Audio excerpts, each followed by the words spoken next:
दोस्तों, मोहम्मद यूनुस ने जिहादी तबकों को खुश करने के लिए अब इजराइल को पोक किया है। दरअसल पाकिस्तान से सीखते हुए अगर आप देखें तो मोहम्मद यूनुस ने भी बांग्लादेश के पासपोर्ट में ये बदलाव करवाया है, जिसमें अगर आप देखें तो पासपोर्ट ऑफ बांग्लादेश में ये नीचे लिखा जाएगा कि this passport is valid for all countries of the world except Israel. अब दोस्तों, देखने वाली बात यह है कि इस न्यूज को भारत में तो कवर किया जा रहा है, इजराइल में बस एक न्यूज आया इस प्रकार से अगर आप देखें तो बस ऐसा हुआ है, और उसके बाद मानो जैसे इसको ठंडे बस्ते में डाल दिया गया। जो हुआ है, जो रिपोर्ट है एज इट इज बता दिया गया है। लेकिन अगर आप देखें तो पाकिस्तानी मीडिया में तो खुशी की लहर है, मानो जैसे क्या ही हो गया हो। अब दोस्तों, कितने ही बांग्लादेशियों को ऐसे भी इजराइल आने देता है अपने यहाँ? सवाल तो ये यहाँ पे पूछा जाएगा। लेकिन जो भी है दोस्तों, ये एक बड़ा मूव है। कारण ये है कि बांग्लादेश में कुछ भयानक प्रोटेस्ट हो रहे थे इस प्रकार से, जो कि प्रो पैलेस्टीन प्रोटेस्ट थे। अब बांग्लादेश तो बांग्लादेश है, प्रोटेस्ट थोड़ी देर पहले सड़क पे लोग जमा हुए। अब जमा हुए तो केएफसी, पिज्जा हट सबको यहाँ पे लूटा भी गया और साथ साथ बाटा को भी लूटा गया। लोग पूछे भाई इसको क्यों लूट रहे हो, इनका क्या लेना देना इजराइल से? लेकिन कुछ भीड़ को थोड़ा ही पता होता है, वो भी जिहादी भीड़ है, तो इनको कुछ नहीं मालूम, बस यहाँ पे लूट के घर ले गए सामान। अब दोस्तों, देखने वाली बात यह है कि अगर आप इस न्यूज को देखें तो यहाँ पे आपको जानना होगा कि बांग्लादेश में कुछ ऐसा पहले 2021 के पहले भी था। शेख हसीना ने 2021 में ये बदलाव किया था, जब बांग्लादेशी पासपोर्ट में ये जो क्लॉज लिखा रहता था वो हटवाया गया था। और तब अगर आप देखें तो इजरायली ऑफिशियल ने भी काफी सराहना की थी कि ये वेलकम स्टेप है। तो उस वक्त काफी ज्यादा अगर आप देखें तो इजरायली मीडिया ने भी इसको काफी पॉजिटिवली लिया था। और उसके बाद ऐसा कहा गया कि बांग्लादेश ने ऐसा स्टेप इसलिए लिया था क्योंकि शेख हसीना ने इजरायली स्पाईवेयर, जो पिगासस के नाम से जाना जाता है, आपने सुना ही होगा, वो सर्वेलेंस टूल भी इजराइल से हासिल किया है। और इसके साथ इजराइल के साथ डिप्लोमेटिक रिश्ते भी खोले जा रहे थे।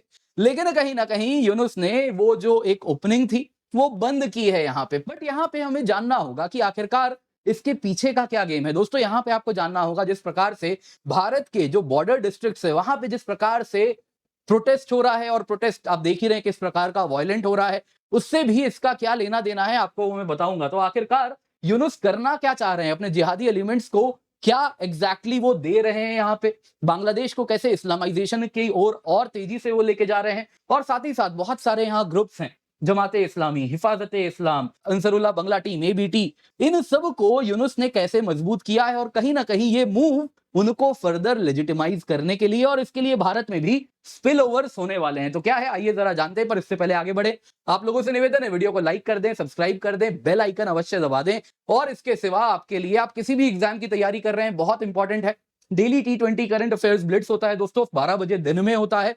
आपके लिए उस दिन का जो करंट अफेयर्स होता है उसके बेसिस पे हम एक टेस्ट बनाते हैं, तो आप इसमें जरूर हिस्सा लें। 30 मिनट का ही है, हर एग्जाम के लिए बहुत इंपॉर्टेंट ये होने वाला है। तो सबसे पहले देखते हैं लेटेस्ट मूव क्या है। देखिए, परसों तक क्या हो रहा था, बांग्लादेश में हजारों की संख्या में प्रोटेस्टर्स आ रहे थे ढाका में और कह रहे थे इजराइल जो कर रहा है गाजा में वो गलत है। और उसके बाद बांग्लादेशी बांग्लादेशियों के ही दुकानों को लूट रहे थे, जला रहे थे, आपने देखा ही होगा। और स्लोगन चल रहा था, फ्री फ्री पैलेस्टीन। जी हाँ, फ्री फ्री पैलेस्टीन। अब ट्रंप ने तो फ्री में ही लिया है, उनको कौन समझाए। जी हाँ, अगर आप देखें तो गाजा में रिवियरा बनवाने वाले हैं और पैसे भी नहीं देने वाले, तो फ्री में तो ले रहे हैं। शायद ट्रंप ने बहुत सीरियसली ले लिया, लेकिन ये एग्जैक्टली शायद वही मांग भी कर रहे हैं, क्या कर रहे हैं मालूम नहीं, लेकिन बोल रहे थे फ्री फ्री पैलेस्टीन। अब दोस्तों, ये जो पूरा का पूरा प्रोटेस्ट हो रहा था, बांग्लादेशी नेशनलिस्ट पार्टी जो कि राइट विंग है, वैसे ही आप देखें जो राइट विंग इस्लामिस्ट ग्रुप्स हैं, जमाते इस्लामी, वो भी कह रहे थे हम इस भीड़ के साथ खड़े हैं। अब दोस्तों, इसके साथ यूनुस को लगने लग गया डर कि भाई ये उनके साथ होते जा रहे हैं तो इसका कहीं ना कहीं ब्राउनी पॉइंट्स वो ना ले लें, चुनाव भी कराना है। तो बांग्लादेशी होम मिनिस्ट्री ने ये डायरेक्टिव इशू कर दिया, कहा कि पासपोर्ट में ये बदलाव कर दीजिए, this passport is valid for all countries of the world except Israel. और इसके साथ कह दिया जी हम आपके साथ खड़े हैं। अब यहां पे दोस्तों अगर आप देखें तो इस प्रकार से बांग्लादेश को कहीं ना कहीं पाकिस्तान और ईरान के लीग में ले जाने का प्रयास मोहम्मद यूनुस कर रहे हैं। क्योंकि आप अन्य देश देखें जहां पे पासपोर्ट्स में इस प्रकार से कहा जाता है, तो अगर आप देखें तो एक तो ईरान का पासपोर्ट है, जिसमें आप देखें तो वो कहते हैं कि ये देख सकते हैं, the holder of this passport is not entitled to travel to the occupied Palestine. Israel की बात यहां पे हो रही है। लाइकवाइज आप देखें तो पाकिस्तानी पासपोर्ट में भी रहता है, this passport is valid for all countries of the world except Israel. वैसे ही मलेशिया के पासपोर्ट में भी रहता है, this passport is valid for all countries except Israel. इसके सिवा अगर आप देखें तो एक ब्रुनई भी देश है जो पासपोर्ट में ऐसे ही लिखता है, लेकिन ब्रुनई में लोग ही कितने रहते हैं। बाकी दोस्तों यहाँ पे अन्य देशों की बात करें तो कुवैत हो गया, लेबनान हो गया, सीरिया हो गया, ये लोग इस प्रकार से वैसे तो इजराइल को रिकॉग्नाइज नहीं करते, लेकिन पासपोर्ट में ऐसी पॉलिसी नहीं है। ये बाकी पॉलिसीज के माध्यम से इजराइल के लिए ट्रैवल बैन लगा के रखे हैं। सच तो ये दोस्तों, इजराइल में एंट्री भी इतनी आसानी से नहीं दी जाती इन लोगों को। जो भी इस प्रकार के देश से आते हैं। अब दोस्तों यहाँ पे इजरायली मीडिया में क्या हुआ, देखिए उन्होंने बड़ा ही क्लियरली कहा कि जो न्यूज है स्ट्रेट फॉरवर्ड रिपोर्टिंग की, कोई ऑफिशियल इजरायली रिस्पॉन्स भी नहीं आया है, तो आगे भी कुछ नहीं हुआ, ऐसे इग्नोर कर दिया मानो जैसे बांग्लादेश बस ऐसा किया है, उनके एक्शन से कोई फर्क पड़ता भी नहीं, जो कि सच में पड़ता भी नहीं है उनको।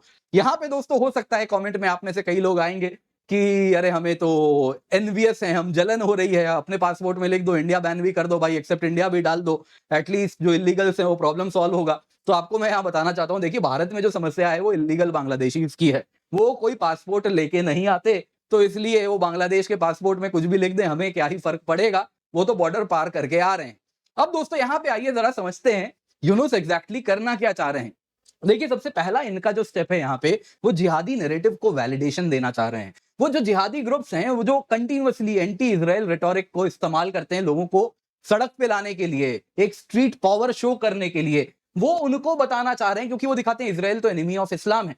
तो यहाँ पे उन लोगों को ये वापस से यूनुस कह रहे हैं कि गवर्नमेंट तुम्हारे साथ खड़ी है, आपका जो पर्सपेक्टिव है बिल्कुल सही है, और ये ग्रुप को बताया जा रहा है आपकी जो आइडियोलॉजी है कहीं ना कहीं उसके साथ हम भी खड़े हैं, तो आपकी लेजिटिमेसी आपको दी जा रही है, आप जो कर रहे हैं बिल्कुल सही कर रहे हैं। साथ ही साथ दोस्तों ये पब्लिक सेंटीमेंट को भी अपीज करना चाह रहे हैं, ये कहना चाह रहे हैं कि गवर्नमेंट अगर सड़क पे आओगे तो आपकी डिमांड्स को फुलफिल कर देगी, यानी कि आने वाले दिनों में आप और स्ट्रीट एक्शन देखेंगे इन्हीं तबकों के द्वारा, अलग अलग कारण से। क्यों कारण है आपको मैं बताऊंगा यहाँ पे। दोस्तों यहाँ पे यूनुस धीरे धीरे बांग्लादेश को इस्लामिज्म की राह पे भी लेके जाना चाह रहे हैं, अपने आप को दिखा रहे हैं जस्ट लाइक ईरान ये भी एक प्रोटेक्टर ऑफ इस्लामिक उम्मा है, जैसे ईरान है, जैसे पाकिस्तान है, कुछ वैसे ही ये भी कहना चाह रहे हैं। अब देखिए ईरान के पास तो तेल भी है, आपका हाल तो पाकिस्तान वाला हो जाएगा, यानी कि आपके पास तो कुछ भी नहीं है फ्रैंकली दुनिया को देने के लिए। तो कहीं ना कहीं आप देखें तो ये जब पैन इस्लामिज्म के लिए जो पुश दे रहे हैं अपने देश को, अपने लोगों को, वो बैकफायर भी करेगा। यहाँ पे दोस्तों ये एक तरीके से सोच रहे हैं कि जो राइट विंग इस्लामिक जिहादी ग्रुप्स हैं उनको अगर सपोर्ट दिया जाए तो यहाँ पे बीएनपी इसका पॉलिटिक्स में फायदा भी ना उठाए, तो वो भी यहाँ प्रयास किया जा रहा है कि इस राइट विंग इस्लामिक जिहादी ग्रुप्स को अपनी ओर खींच के ही रखना होगा। अब दोस्तों ये तो उनकी ही बात हो गई, सवाल उठता है, लाख टके की बात है, हमारे लिए इसमें क्या है, हमारे लिए इसके क्या मायने हैं। देखिए दोस्तों यहाँ पे आप जरा देखिए हो क्या रहा है अभी। अगर आप देखें तो दो डिस्ट्रिक्ट्स कंटिन्यूअसली न्यूज में आ रहे हैं, एक मुर्शिदाबाद आ रहा है, और अभी जब मैं ये वीडियो बना रहा हूं उसके थोड़ी देर पहले न्यूज आया है साउथ 24 परगना में भी पुलिस की गाड़ियों को इसी प्रकार से आग लगाया गया है। आप देख सकते हैं किस प्रकार से यहाँ पे अगर हम बात करें मुर्शिदाबाद की तो अलग अलग न्यूज आ रहे हैं, आर्म्ड गैंग कहां से आ गए पता ही नहीं चला, और भयानक वायलेंस हुआ। और अगर आप इन लोकेशंस को देखें तो मुर्शिदाबाद आप देख सकते हैं दोस्तों ऐसे ही एग्जैक्टली बॉर्डर लाइन है, वैसे ही आप देखिए यहाँ पे अगर हम दक्षिण 24 परगना की बात करें तो वो भी एग्जैक्टली बॉर्डर है, कुछ इसी प्रकार से बांग्लादेश के बिल्कुल लगा हुआ ये भी डिस्ट्रिक्ट है। तो एग्जैक्टली वही डिस्ट्रिक्ट्स में हमारे यहाँ भी अगर आप देखें तो उसको डिस्टर्ब किया जा रहा है, और ये वो डिस्ट्रिक्ट है जहां पे जो माइग्रेशन है, इलीगल माइग्रेशन है, वो सबसे अधिक भी हुआ है। तो अब जरा इसके बाद समझिए क्या मायने हमारे लिए होंगे। सबसे पहले जरा समझिए जो जमाते इस्लामी है इसके टाइज हैं हमास के साथ, पैलेस्टीनियन इस्लामिक जिहाद के साथ, मुस्लिम ब्रदरहुड के साथ, कनेक्शन है अलकायदा के साथ, अलकायदा एफिलिएटेड ग्रुप है अंसारुल्लाह बंगला टीम, जिसको यूनुस ने आते ही अनबैन किया है। और वो अब अनबैन किया है तो ऐसे तो नहीं है हाथ पे हाथ धर के बैठने के लिए किया है, कुछ तो करना ही है। और ऑब्वियसली आप जानते हैं कैसे आईएसआई का भी यहाँ इन्वॉल्वमेंट है। तो इस तरीके से अगर आप देखें तो बांग्लादेश में जो रेडिकलाइजेशन अब बढ़ने वाली है, इस प्रकार के जो चरमपंथी ग्रुप हैं वो और मजबूत होने वाले हैं। नतीजा ये होगा कि ये स्पिलओवर भारत भी आएगा, क्योंकि एंड ऑफ द डे हमारे यहाँ भी जो इलीगल्स रहते हैं वो अपनी आइडियोलॉजी वहीं से ड्रॉ कर रहे हैं, उनके कनेक्शंस वहीं से हैं, तो वो हमारे यहाँ भी सेम प्रॉब्लम करेंगे। तो जब बांग्लादेश जलाएंगे तो साथ साथ हमारे डिस्ट्रिक्ट्स को भी, जो बॉर्डरिंग डिस्ट्रिक्ट्स है वहां भी इसी प्रकार से ये आग लगाने का प्रयास करेंगे। दूसरा यहाँ पे जानिए और एक ग्रुप है दोस्तों बड़ा इंपॉर्टेंट है, अगर आप देखें तो हिफाजते इस्लाम बांग्लादेश है। हिफाजते इस्लाम बांग्लादेश की बात करें तो ये वो ग्रुप है जिसने हिंदूज को टारगेट किया बांग्लादेश में, इस्कॉन के ऊपर बैन की भी मांग इसी की थी, साथ ही साथ वायलेंस की भी बात की गई थी उनके मेंबर्स के खिलाफ। अगस्त 31 2024 को इस ग्रुप के साथ मोहम्मद यूनुस ने अगर आप देखें तो हिफाजत के लीडर मामुनुल हक के साथ ढाका में बैठक की। कारण क्या था जानते हैं? कारण था वो कह रहे थे इलेक्शन में क्या रिफॉर्म्स आपको चाहिए जरा आप बताइए। जी हाँ दोस्तों, ऐसे जिहादी तबकों के साथ यूनुस बैठ रहे हैं, उनको लेजिटिमाइज कर रहे हैं। दोस्तों यहाँ पे अंसरुल बंगला टीम की बात करें, जिसको जो कि अलकायदा एफिलिएटेड ग्रुप है, जिसको आप देखें तो अनबैन किया गया है, उसके स्लीपर सेल्स ऐसे भी रिपोर्ट आने शुरू आ गए हैं कि आप देख सकते हैं इनके स्लीपर सेल्स हैं जिनके नेटवर्क भारत में है, और ये हमारे लिए बहुत ज्यादा कंसर्निंग है। तो बॉर्डरिंग डिस्ट्रिक्ट्स में दोस्तों जो हो रहा है ये सब आप और अधिक होता हुआ देख सकते हैं यदि यूनुस इसी प्रकार से अपने यहाँ जिहादी तबकों को मजबूत करते रहे। दोस्तों अगर आप यहां पे बात करें ना इस ग्रुप की हिफाजत इस्लाम, उसका आइडिया है, उसकी जो आइडियोलॉजी है, एंड गोल है, वो है कि शरिया 100% लगाना है बांग्लादेश में और बांग्लादेश को एक इस्लामिक स्टेट में तब्दील करना है।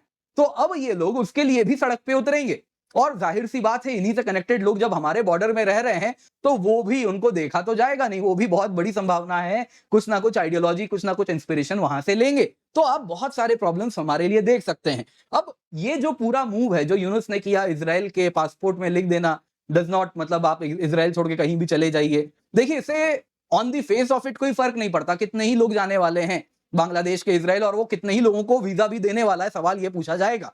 तो वो तो कुछ फर्क ही नहीं पड़ता। लेकिन एक चीज दिख रही है कि इस इवेंट से ये बताया जा रहा है यूनुस के द्वारा कि जो रेडिकल इस्लामिस्ट ग्रुप्स हैं, अगर वो सड़क में कुछ हजारों की तादाद में भी जमा हो जाएं तो उससे बांग्लादेश की सरकार उनके हित में पॉलिसी बना सकती है। तो दोस्तों ये बस शुरुआत है। आप जो देख रहे हैं ना यहाँ पे, आप देखेंगे धीरे धीरे यूनुस कैसे कैसे सरकार को राइट की तरफ लेते जाएंगे। और फ्रैंकली उनका देश है, वो कुछ भी करें, लेकिन क्योंकि बॉर्डरिंग डिस्ट्रिक्ट्स में हमारे यहां भी इसका प्रभाव पड़ेगा और अगर हमारी इंटरनल सिक्योरिटी में भी पड़ेगा तो बहुत बड़े रैमिफिकेशंस हमारे लिए हैं। तो जरूरी है इसको यहीं पर यूनुस का भी कहीं ना कहीं अब समय आ रहा है, जब पेंच कसने वाला जो समय आता है कुछ उस तरफ अब हम जाना शुरू कर रहे हैं। आप क्या कहना चाहेंगे? आप इस पूरे के पूरे न्यूज के बारे में क्या कहना चाहेंगे? आप क्या समझते हैं? कमेंट में अवश्य बताइएगा, इंतजार रहेगा। वीडियो को लाइक कर दें। बाकी याद रखिए दोस्तों, फ्लैट 60% ऑफ है plus up to 12 month free extension है। केवल 22,999 रुपए में आपको सब्सक्रिप्शन मिल रही है on using the code KC10। इस कीमत पे दोस्तों आप किसी भी बैच में एनरोल कर सकते हैं। आप 2026, 27, 28 किसी भी बैच में पढ़ सकते हैं। Complete GS, complete CSAT, prelims test series, mains test series with evaluation आपको मिलता है। तो आप निश्चिंत होकर जुड़े। इसके सिवा दोस्तों आपको प्लस और आइकनिक दो आपको मिलता है हमारा सब्सक्रिप्शन दो रूप में। अगर आप आइकनिक लेते हैं तो प्लस के सिवा आपको एडेड एडवांटेज मिलते हैं, जैसे लाइव मेंटरशिप प्रोग्राम है, 20 जीएस प्रिंटेड बुक्स हैं, जितने भी ऑफलाइन क्लासेस हम लेते हैं उसके रिकॉर्डेड वर्जन्स आपको मिलते हैं। अगर आप कॉम्बो लेते हैं तो 21 में से कोई ऑप्शनल भी आप चुन सकते हैं जो हम यहाँ पर पढ़ा रहे हैं। तो जल्दी से जाएं, जाके जुड़े, यूज द कोड KC10।